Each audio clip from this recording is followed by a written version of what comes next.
Hello, guys, and welcome back to Unrestricted Sports. Today, we are talking about the NBA bubble, the first coverage that we've gotten of it so far, and we're just going to be breaking down what we've seen so far. So, without further ado, I'm going to let Nolan get started off here and see what he has to say. So a relatively interesting start to the NBA bubble, covering games from July 31st and July 30th, and then we'll cover a little bit of what August 1st will bring to the table. But starting off, we got the Utah Jazz against the Pelicans, with the Clippers and Lakers on the 30th. Two extremely close games. With what could have gone either way, but it ended up being a win for the Jazz and the Lakers, respectively. Not much to talk about with the Utah Jazz and Pelicans here. It was a relatively close game, like I mentioned, which saw limited minutes for rookie Zion Williamson. A little bit of a shock there, but Brandon Ingram kind of picked up that slack. No surprise, if I'm to be honest. You had a poor shooting performance from Lonzo Ball. So definitely something he'll have to improve upon if this Pelicans team is to make a run. But Drew Holiday kind of picked up some slack there. And off the bench, you had J.J. Redick with a big game, and Josh Hart had his contributions as well. For the Jazz, it was a pretty diverse scoring group there for the starters, along with from the bench, like players like Jordan Clarkson, who had 23 off the bench, playing 32 minutes. And then obviously, like I said, their starters came out relatively strong with Mitchell, Conley, and Gobert all getting at more than 14. Mitchell and Conley with 20, Gobert with 14. So like I said, it was a close game that saw the Utah Jazz coming out on top. I'm not surprised the Jazz won. Definitely some improvements that need to be made. A little bit of poor field goal percentage at 44%, but nothing too bad. It was a little bit higher for that of the Pelicans at 46.2%, but that obviously didn't seem to matter, seeing that the Jazz ended up with the win. It seems like the Jazz. Sorry, I just have one quick note on the Jazz, but it seems like the Jazz had a tough time from behind the arc. I'm not sure how many misses there were, but they definitely had more 3-point misses than makes. Yeah, I will definitely agree with you on that. Moving on to the Clippers-Lakers game. Clippers lost 101 to 103. Lakers get the dub. However, there is something I want to point out. LeBron didn't really have a good game. Sure, he had 16 points, but Anthony Davis had one more minute than him in playing time, and he more than doubled LeBron's score. LeBron didn't look very good in terms of his scoring ability. He did a lot in terms of blocking, rebounding, that sort of thing defensively, but offensively, he in a game that was this close, he really didn't do too much. It was mostly Anthony Davis. You have to give LeBron James credit, though. No, to put that in perspective, Kyle Kuzma had the same number of points with 3 less minutes, and he shot 50% field goals, and he was 4 for 7 from the 3-point. You want to know what LeBron was? He was 6 for 19, sub 50%, and he was 2 of 7 from the 3-point. He is statistically, based on those numbers, playing worse than Kyle Kuzma off the bench. Yeah, but you have to give LeBron James credit here. His fourth quarter defense was nothing short of stout, and LeBron James came up clutch in the end, with the last, I believe, the game-winning bucket off of a rebound where he was the only Lakers player in the paint, and there were 4 Clippers players around him. So yes, I agree with you that he needs to improve if the Lakers truly think that they are contenders. Here's the problem. The Clippers didn't even have their full supporting cast. We all know the one situation that we're not going to go into because that's been pretty well documented here. They were only missing Lou Will. Yeah, but that's still a big piece to be missing, That's just especially a again. that's a piece off the bench. So I guess you You could still expect need 15 points from him, but at the same exactly time, people like Paul George and Kawhi Leonard would have the gotten game less shouldn't points if listen. Lou Williams was there. The game should not have been this close. All right, and that's the simple fact. And LeBron defensively is doing a great job, but LeBron used to be able to do that defensive stuff and also do offensively. Um, and I'm only saying this because I have very high expectations for LeBron as a player. Um, and honestly, he kind of underwhelmed me. And if that doesn't turn around with all this talking that he's been doing off the field about or off the court, I should say, about how he's staying fresh and how he's still playing, how he's ready to go, and then he comes out and only drops 16 points and is worse than Kyle Kuzma off the bench, it concerns me. So if he continues on this 16 points a game, not very impressive from beyond the arc, sub 50% shooting field goals, I'm gonna be concerned. I have the Lakers winning the bubble. Okay, but with that being said, if this is how LeBron is going to play, I don't see that happening. Yeah, So hopefully he turns that around because I do want to see the Lakers win the championship this year. yeah, agreed. On a quick turnaround here, moving to July 31st. 5 games for the slate. Wins for the Magic, Bucks, Trailblazers, Suns, Spurs, and Rockets. We'll kind of go game by game here. Obviously, some games a little bit more to talk about than others. But like I mentioned, Magic got the win over the Nets, 128-118, which saw guys like Karis LeVert, Joe Harris, and Jared Allen showing out for the Nets, in addition to uh, Timothy, I don't know how to pronounce his last name, Luawu Cabaret.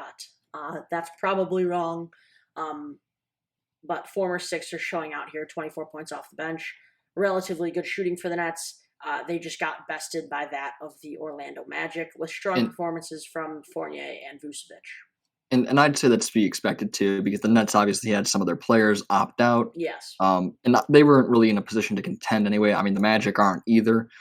But that being said, had the Nets had their full supporting cast that they normally do in a regular situation, I think that the um, Magic wouldn't have been favorites to win this game. But after those opt outs, I think the Magic were basically de facto winners here. Yeah. Um, I mean, it's just not going to happen. Now, neither of these teams are contenders, so it doesn't, or weren't contenders before breaks. Not really, anyway. So I think that for the most part, that's okay with me. It's not impacting who was gonna ultimately win the championship anyway. Yeah. Similarly, moving on here to Grizzlies Portland. Another game where neither of these two teams are really in a position to win the championship, but you had a very close game up until the end, even in overtime, with Portland getting the 140-135 win. The Trailblazers' big three in Lillard, McCollum, and Anthony showed out, all getting more than 20 points. It was a very impressive game. Yeah, Melo showed up big. It was really looking like uh, prime Knicks Mello, if I'm to be honest. Um, but was kind of a surprising stat line for John Morant. He didn't shoot well. Not that he's the best shooter, anyways. But I would obviously still got 22 points, but 7 for 22, 1 for 7 beyond the arc. If they were in a position to win, wouldn't be a very good trend, similar to that of LeBron. Definitely not a close comparison between those two players, but I think you get my point. Brandon Clark off the bench for the Grizzlies as well. Big impact there, but just came up a little bit short in overtime against the Trailblazers. Another game that, again, just kind of has two teams that aren't of extreme importance here. Suns getting the 125-112 win over the Wizards, with guys like Devin Booker and DeAndre Ayton, the young stars, showing out for them, and that's about it. It kind of seemed to lean the Suns' way the whole game. The Wizards kind of showed life there in the third quarter, but were never really able to match the pace of the Suns. Yeah, I will agree with that. Again, not a super important in the grand scheme of who's going to win out here, but I think it was a good game. Um, Obviously, there's caveats to that and all that, but I did enjoy the game. Yeah. What was probably the most entertaining, one of two of the most entertaining games um, on July 31st was that of the Celtics Bucks game, which saw the Yes, Bucks definitely. winning 119 to 112. Um, Before I let you kind of get your opinions in here, obviously dominant performance from Giannis Antetokounmpo, and also Chris Middleton, his counterpart, um, and then obviously the or I guess not the aforementioned, but for Boston, Jaylen Brown and Kevin Walker playing big as well alongside Gordon Hayward. But I think the main reason why Boston kind of fell short in this game was the poor play of Jason Tatum, shooting 2 for 18 from the field. A big struggle. I don't think Jason Tatum will ever shoot that bad ever again in his career. Probably Um, not. but obviously, it is something that happened, and it resulted in a tough loss to that of the Milwaukee Bucks. Yeah, and I will say this too. LeBron was basically my pick for MVP before the break occurred. Um, but with that being said, Giannis was absolutely dominant. And if Giannis continues to dominate in the bubble and LeBron kind of wobbles along like he kind of did last night, now that's not a prediction. I don't think he'll do that. I think he's going to get back into game form relatively quickly after that first game, and he started to show that towards the end too. Um, but if Giannis continues to dominate this way, Giannis will win MVP again. And honestly, I would have picked LeBron before, but if Giannis continues to show out like this, I will pick him for MVP. Yeah, I think that's a fair assessment of that. But like I said, not many huge storylines coming from today's games. The Jason Tatum one is probably the most notable. Another game that didn't have much traction behind it with two relatively underperforming teams was the Kings Spurs game, which saw the Spurs winning 129 to 120. Again, two teams not really in it for the championship, just kind of here because of their subpar play. Big game from DeMar DeRozan, 27 points, along with guard Derek White uh, for the Spurs, which kind of bolstered them to this victory. And then a pretty underwhelming game for the Kings, which saw Buddy Hield have a very poor shooting night from beyond the 3 point line and even inside of it. Not shooting well whatsoever. But you have promising guard De'Aaron Fox showing out with 39 points. But again, what's 39 points if you don't have a supporting cast to kind of help you out? Yeah. Uh, Um, but yeah, so on the topic, it seems like a lot of guys kind of slacked so far. Like we've seen, like there are guys who are having terrible shooting percentages for yeah, field goals and for threes that normally would be totally abysmal. I'm not sure if that trend will continue or not. I think that it will level itself out given the next few games.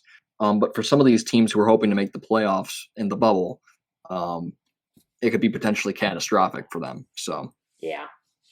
So, unless you have anything else to say about Kings Spurs, I think it's time that we move on to what is probably the most interesting game so far in this bubble, and that is Houston versus Dallas, which saw Houston getting the overtime win, 153 to 149, um, with what was a an impressive showing from the combination of James Harden and Russell Westbrook. Mind you, they were not voted top 10 best duos in the NBA bubble. They're behind guys like Jimmy Butler and Bam Adebayo, Giannis Antetokounmpo and Chris Middleton, Rudy Gobert and Donovan Mitchell. Russell Westbrook finished with 31 points, 11 boards, 8 assists. James Harden with an impressive stat line as well, 49 points, 9 rebounds, 8 assists. Um, Obviously, getting that overtime win, like I've mentioned. So an extremely, extremely impressive offensive onslaught from Westbrook and Harden, um, which surprisingly was matched by the impressive play of guys like Porzingis, Doncic, and even Tim Hardaway Jr. and Trey Burke off the bench. Um, Yeah. so I think kind of like that trend you were realizing is I think we're starting to see in these games a lot of the star players, majority of the star players, with exceptions like Jason Tatum, are getting majority of these star players are getting a lot of points, and that's the reason why their team tends to win. Um, Especially like in this Houston Dallas matchup, you have Westbrook and Harden getting a majority of the points, and then everybody else is just kind of getting um, less points, Career relatively speaking. career worst stat lines. Yeah. Similarly for Dallas, you have Porzingis and Doncic getting a majority of the points, followed by role players like Hardaway Jr. and Dorian Finney-Smith. Um, Obviously, you'll have breakout games from some people like Trey Burke, who got 31 points, which is unusual for a guy like him. But I'm curious to see how this bubble play continues, um, because it is quite interesting to see some of these role players either step up big or just not contribute at all. Um, because it seems like in this game in particular, it was just a tale between who has the better duo, Westbrook and Harden, or Porzingis and Doncic. And in the end, Houston kind of showed us that Westbrook and Harden can both ball out. Yeah, I definitely agree with that. Yeah, that's pretty much it, right? Yeah, that's all the games. We didn't miss anyone. No, that's all the games for those 2 days. All right, awesome. And what should be a very interesting bubble. Yes, definitely. We will be back with more NBA bubble content relatively soon. We just have to wait for more games to roll out. So like I said at the beginning of the video, make sure you like, comment, and subscribe, and we will see you guys next time.